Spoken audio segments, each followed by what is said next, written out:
in collaboration with the Cyprus Mail. This is the Cyprus News Digest with Rosie Haralambous.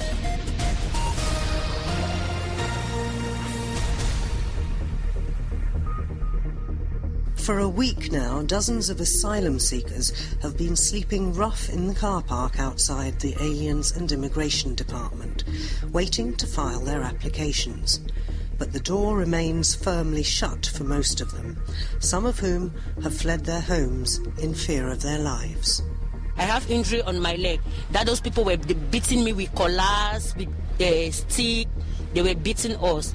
Is Cyprus using the COVID pandemic to shirk its responsibilities and obligations to these people? Had the pandemic been the concern, then the number one priority should be to provide them access to testing and, if necessary, access to medical care. We're doing exactly the opposite of that. And on a happier note, Parliament has passed new regulations on animal welfare. The fines are much larger right now. They've gone through the process where they're retraining policemen to be able to deal with these situations with the full knowledge of the law, with the new legislation that is at hand. Social media in Cyprus this week has been awash with stories of literally hundreds of people camping in cold winter temperatures in the open, waiting to be allowed to put in an asylum application. I joined them this week to see exactly what was going on, and I met Clarice. So Clarice, tell me your story. My story, I left my country because of the war, and when the war begins, those people, they come and put fire in our house. They burn my grandmother, they burn my mother. We should say here we're talking about Cameroon. Yes, I'm talking about Cameroon. They burned our house, and I left my children, 3 children in Cameroon before traveling now, in one family relatives. When they burned our house, they discovered that my father is a drug dealer. So after they look for my father ran away. So I have to run away and go in a place called Douala with my children. When I go to a place called Douala with my children, they came there where I was living in my cousin's house. They look for my father. They didn't see my father. They take me in a place of my father. They go and lock me somewhere that I have to bring my father. Those policemen, they were locking us in a house, dark, where urinating, pissing, do everything in the same house, dark place. So one morning, one policeman came there. He was talking my dialects, my village dialects. So I heard what he was speaking. I asked him, "You are my brother from the same village. Please, don't allow people to kill me. Save me." He said, "So you are my sister." So he tried me and escaped me where I was. As he escaped me, he asked me to go somewhere very far. I go somewhere far. One day, because I even have injury on my leg. I have injury on my leg. That those people were beating me with collars, with a stick. They were beating us. So as I escaped, I went to some person's house. From there, I go to the store that I want to go and buy something. I meet some relatives, some people. They ask me what is happening with my leg. I explain it to them. They try and help me. He asked me where is my passport. I explained that I have passport, but my passport is not with me. It's with my cousin. He asked me to give my cousin number. I give my cousin number. He went and collect my passport. He said, okay, he will see what he can do. He pay everything, he pay my flight. After he come and explain things to me, he said he will help me so that I can go and make life and help my children. Right, so you came to Cyprus and you landed in the northern part of Cyprus. Then what happened? Yes, I landed in the North Cyprus. From the north, now I came with a person from Cameroon because the person lived in the North Cyprus. But when he bring me, he said that he can bring me where they can help me, where I can seek asylum and be free there. So that maybe if they give my paper, I can bring my children too. So he bring me from there. He told me he can only leave me here because he can't take me to his house because he have family in the house. He have wife, so he can't take me to the house. That let me try and sleep somewhere. From there, I called some taxi. I said, please, take me from where I can seek asylum. Yeah, I just need to be free. Before he bring me, he drop me. I didn't know it's a border. He dropped me one place at night. From there, I was at that place. I don't know anywhere. I was just standing there, try to see three men. They start following me. I throw all my bags, everything. I'm here like this. I don't have anything. I throw everything. I lost all my school documents, everything on me. I lost them. So after breaking morning, I ran until I see myself somewhere. I just sleep inside the bush. In the morning, I see one white woman. I asked him, please, I just came. I don't know, this is Greek side or this is Turkish. They say, no, I'm in Greek side. I say, okay, where can I go and seek asylum? They say, no, I can't go to seek asylum. I have to come through the immigration first. They still call, they ask me to see any taxi to take me where there is immigration. So since Monday, I'm here. On Sunday, they come and take people here, but I was not here because I wake up, I go and look for internet from Wi-Fi, so I go and look for Wi-Fi so that I can call and check about my children. So I came back that I've already took people. And since last week, Monday, I'm sleeping here inside the cold, nothing, no dress to wear, nothing. I'm one and the same dress. I lost everything. So I am begging you people should try and help me. Help and see what I can do with my children. Help us. We are here, many of us suffering, cold. And the people in immigration, they don't even attend to us. They don't even talk to us. They just keep driving with all of us. We are sleeping on the cement. Nothing. So what do the immigration people say? I mean, we're standing outside the Aliens and Immigration Office. It doesn't look as if many people are in there. Are they letting any of you to come in one at a time to put in your applications? No, the immigration, they don't even attend to us. At times, they just came out and drive us, ask us to go. We said that we don't have nowhere to sleep. We don't have no family here. They just tell us to go, that they can't attend to it, that the camp is full. The camp is full. We ask them, you people are driving us, we don't have house, we don't have no place. Where did you want us to go? But even if the camp is full, they are, I believe, and I will check this, obliged to at least let you into the office to put in your asylum application, and they haven't let you do that. No, they have not done anything. They have not yet done. Well, that is Clarice from Cameroon, who is one of the many people. Fortunately, today it's sunny and relatively warm, but at night it gets very cold here in December, and these people are all sitting on the walls outside the immigration office, who apparently are just not interested in seeing them. After speaking to Clarice, I decided to ask the people inside the immigration office what was going on. Fortunately, at the moment I approached, the door was open because most of the time it was locked. I had a slight altercation with the guy on the door, who eventually called his superior. And I have to confess that the policeman I spoke to seemed very sympathetic to the plight of all the people waiting outside, but he told me in no uncertain terms that there was very little he could do, because they were not allowed to allow people to put their asylum applications in unless they had done 14 days in quarantine, and that since the Purnara camp was more than full, with about 1,000 people instead of the 400 or so it's built for, that he was not in a position to accept asylum applications. You need to talk, he said, to the Ministry of the Interior, because they're the ones who can perhaps sort out this problem. My boss is the Minister of Justice, he said. The response from Cypriots has been pretty amazing. In the car park where all of these asylum seekers are waiting, people are drawing up with food, with water, with toiletries and with blankets. And I've just caught one of them handing out stuff this morning. He is Andreas. So Andreas, where did you find all the blankets that you just gave out? I just went to the supermarket, and I knew there is an urgent need because I saw the calls, and the NGOs and organizations that made these calls, I know that they're quite honest. So when they say that there is a need, it means there is an urgent need.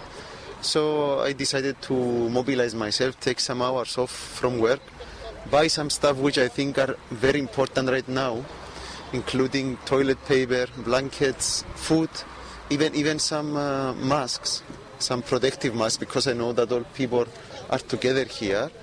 And it looks like that there is more need, so I want to make a call for more Cypriots to do the same. Actually, I will do the same tomorrow, because it seems like the needs are much more than what we do offer right now, although I see many people who come and help. And of course I urge the government to find a solution and help those people, because what happens here is illegal according to the constitutional rights of European Union. Keep up to date with events in Cyprus and around the world with the Cyprus News Digest. When I returned home from conducting those interviews, I phoned human rights lawyer Corina Dimitriou to clarify what exactly the situation is and what are Cyprus' obligations when it comes to offering people asylum. So, Corina, over to you, because it does seem to me that there is a lack of political will here and that the COVID pandemic is being used as an excuse, but perhaps I'm being unfair. Cyprus has an obligation to provide access to asylum. They had the right to suspend asylum during the lockdown, and they did, but then they were asked by the European Commission when they would put it back. They did put it back, so essentially the asylum system should be working now. The fact that there is no space in Burnara does not really provide an adequate justification for the suspension of the asylum system. They could easily find another place. They could accept the application without the COVID quarantine or without the test. The quarantine and the testing are procedures introduced in an effort to fight the pandemic. But how are these efforts facilitated? By leaving people sleeping rough on the pavements without access to medical attention? How is that helping the fight against the pandemic? We had unaccompanied children on the pavement. Now they removed them. I don't know where they are. Well, I think they took quite a lot of people to Burnara, and the policeman I spoke to this morning at the immigration service said that at the weekend they moved some 55 people, I think, out of Burnara into Kofinu so that they made space. But the problem for me is, what exactly should we be doing? Because it's all very well to say they must undergo quarantine before we can accept an application, and that just seems to me a little bit, well, as I said, a lack of political will, because there is nowhere for these people to go, and therefore for 14 days, or, well, it'll be longer if they can't be in quarantine, they have access to absolutely no support. Is that right? No support, no access to medical care, no access to other reception conditions. And I think it would be reasonable to ask, what if they test positive? Does that mean that they have no right to apply for asylum? So what exactly is the purpose of demanding the quarantine as a precondition for filing for asylum? And is that legal? That's my point. I mean, closed detention centers are not acceptable for the European Commission. They're not acceptable to UNHCR. Burnara has effectively been turned into a closed detention center. Kofinu has now been closed. And the impression that we all get is that the government is pursuing a policy of detaining people as a disincentive for others to apply for asylum, and that the pandemic is being used as a justification, because obviously there are ways that and means that they could have used to facilitate access to the system without all these problems. I mean, had the pandemic been the concern, then the number one priority should be to provide them access to testing and, if necessary, access to medical care. We're doing exactly the opposite of that. So where do you see this going? Because the numbers, the policeman told me, are increasing. More people are joining these people. And unless we find a space for them where they can do their 14 days in quarantine, I mean, they can't just live in the car park forever, can they? This is a problem. Mind you, once they go into Burnara, there is a problem that everybody is quarantining together. So a person who is now in Burnara and has completed 13 days of quarantine, when new people go into the quarantine area, then that person will have to repeat the quarantine. There have been people who have been in quarantine for 2 months because new people are coming into the area and they have to repeat the 14 days. So really we're looking into conditions of extensive detention rather than dealing with a pandemic. Well, it'll be very interesting to see what the European Commission says when all the details about this emerge. The European Commission has already said it is against the closed structures and it will not fund closed structures. And I think that they're having difficulties finding funding in order to build another Burnara-type center close to Menoia. That was the original plan, but I think that nobody will fund another Burnara somewhere else. And it is about time to start considering alternative ways of dealing with the increased applications. One way would be to re-examine the entire immigration policy because the government has blocked access to legal migration permits. So essentially it's not possible for people to apply normally to get a job where there is high demand in labor. So they either have to come as asylum seekers or if they have some money, they come as students and then they get a permit to work. I think that to the extent that about half of the asylum applications are actually economic migrants who find no other way to access the labor market, the opening of the economic sectors that actually need working hands would be one good way of alleviating the problem of the overloaded asylum system. There's a thought. Thank you very much, Corina Dimitriou, for joining us. Human rights, then, on the line as well here in Cyprus, covered this week on the Cyprus News Digest. In collaboration with the Cyprus Mail, this is the Cyprus News Digest with Rosie Haralambous. The biggest achievement of Crime Stoppers has been the ability of the public to be able to give information about crime anonymously. There's no way I could have kept prostituting without the drugs. There's no way I could have had my body used like a public toilet, because that's actually what prostitution is. And then the fourth series I started 3 days after I'd won the Oscar, so the whole of the Monarch of the Glen experience was all interplatted with the Gosford Park Oscar experience. I was working with Ronnie James Dio, and David was going to reform Whitesnake in 2003. Cyprus was chosen because Cyprus is a stable, peaceful and secure place. We have to really look closely. What are we doing with children? What are we doing with adolescents? And what are we doing with adults that can help them move into a more literate situation? The ones that I'm proudest of are the ones that were true discoveries, where we found something we didn't know existed. Parliament has recently passed new legislation with regard to the welfare of animals. And joining us to tell us what exactly it entails is Effie Xanthou of the Green Party. Hi, Effie. And this is something I know that the Greens have been working on for a long time. But let's start first, if we may, with the bad news, because I think one of the provisions that the Greens proposed wasn't actually included in the legislation. Well, yes, we tried to include a provision that would not allow owners of dogs to keep them 24/7 in cages. So that they would have to let them roam a bit, take them for walks. And unfortunately, this was not passed through.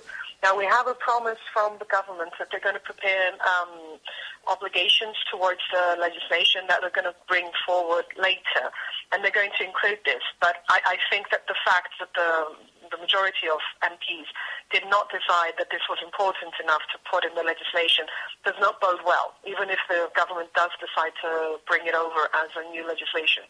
So it is something that a lot of people in other countries find very difficult to understand, and that is the number of dogs in Cyprus that are kept in cages, sometimes in very unsanitary conditions.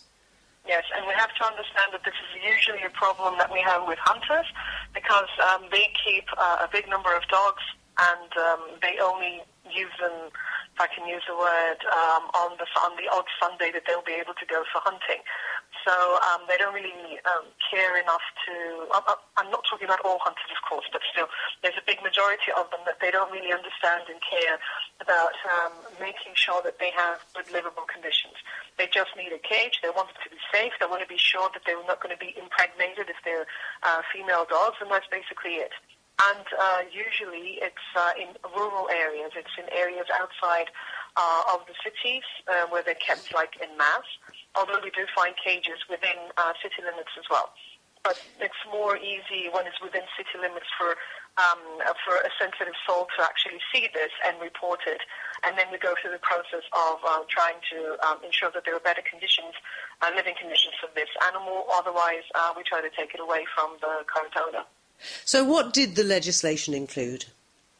So, well, one of the new things that are through and have been talked about a lot in social media and have created a bit of a ruckus. They were trying initially to put something in the legislation that would basically say that local authorities have to designate areas feeding stray animals. And, of course, we're usually talking about cats in that particular situation. And thank God, basically, this was changed, and the legislation says that the local authorities can designate areas if they want to, but it's not disallowing people from feeding stray animals as long as they're using some sort of bowl and some sort of a feeding trough. They don't want people to just throw food on the pavement or on the sidewalk. So that makes sense for us as well, because we're not trying to create a problem for the neighborhood. We're trying to sustain stray animals. So that's okay, and that's gone through. And it also creates a solution, because we have a lot of areas where animals are usually fed, and they know about this, so they know to reach out to that area. And we would be very devastated if we had to change the feeding areas, because the local authority, whether it's a municipality or a community council, would come and say, no, you can't feed animals here anymore. It really created a lot of distress amongst volunteers. One assumes that if there are feeding stations, that's the perfect place to catch and then neuter or spay stray animals. Yes, it is. And also it helps out, because if people are looking for to adopt an animal, it'll be easier if they can go to those areas, because usually when the kittens start to be old enough, so they're not just only feeding from their mothers, they also follow the mothers and they go to the feeding trough. So you will be able to find kittens, you will be able to find adult cats that need to be fostered, that need to be taken care of. We're hoping that people will start to realize that, you know, if you take your straight to the vet and they go through the shots and they're deliced, they're just perfect animals that can be kept. You don't need to go and buy animals from a pet shop. Yeah, but the problem is that I think a lot of local authorities profess to have budgets for neutering and spaying, and yet we don't seem to see it happening. No, there's supposed to be coupons. I think that the biggest problem is that it's a co-payment. It's not a full spading program. So that doesn't help volunteers, because if you're a volunteer and you're trying to spade as many cats as possible, but you're asked to pay for half of the amount, then it's not easy to be put through. You have 2 or 3 NGOs that are working in specific cities, and they're really trying to do good work. But what they're telling us is that as soon as they sit down because they use traps to get the stray cats and dogs. Once they set traps in areas and they catch the strays that they can, And then, of course, they return the strays exactly where they took them from. The rest of the cats in the area will not be tricked into getting into the traps again. So they're trying to do this in a bulk way.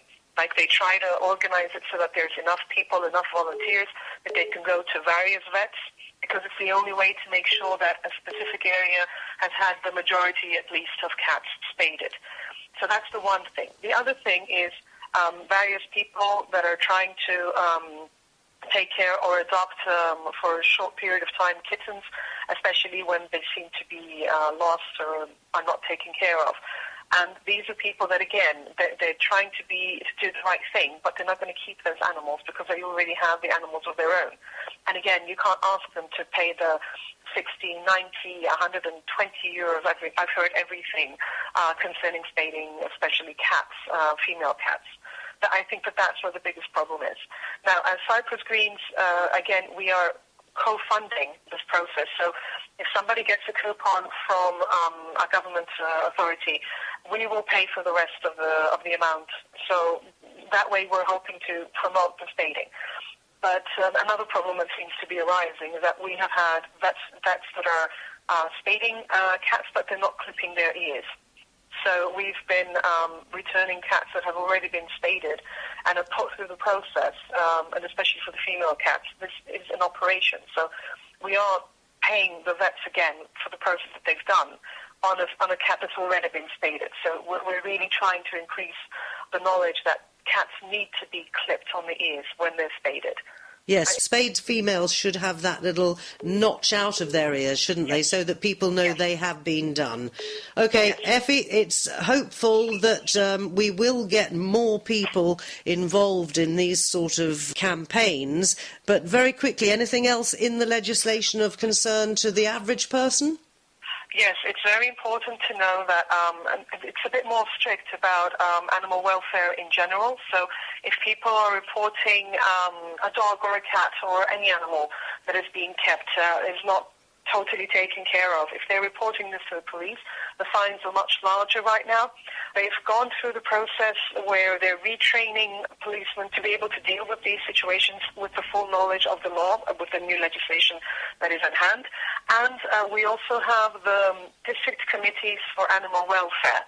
And that basically means that you can go to the police, but even you can at the same time go to this committee in which we have vets that are participating, and we have veterinary officials from the government, and we have volunteers as well. So this committee for animal welfare will be taking care of the bigger cases, of cases that have not been dealt with through the process of the police. And it's important for people to go through the process. It's important that they do report these things, because if there is no reporting and it's just a post on social media, it doesn't take traction. We need to have reports in front of the police. We need to have reports in front of the committee, because it's the only way that we can press them to actually do the right thing. And again, I'm stressing that this is not only about dogs or cats, this is about any animal.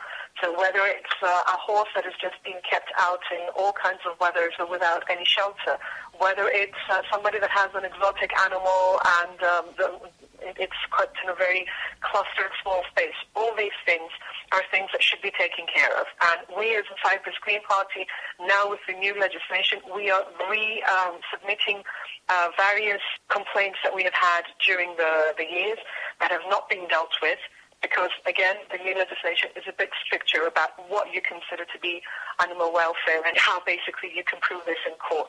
So we're resubmitting various complaints that we have tried to process before, and the police were reluctant to go through the process. Well, now, hopefully, with the new legislation, they will be able to get that done.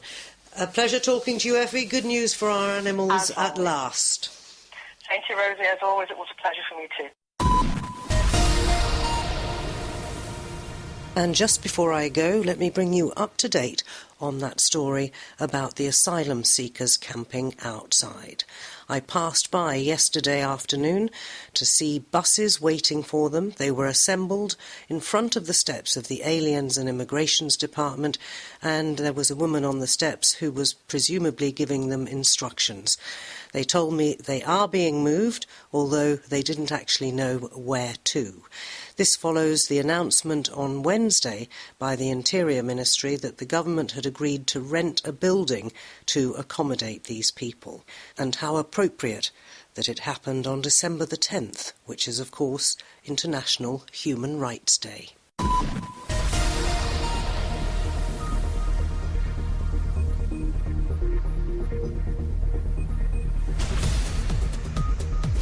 Well, that about wraps up this edition of the Cyprus News Digest. Many thanks for your company. Hope you'll join me next week. Until we meet again, take care and God bless. Bye-bye now.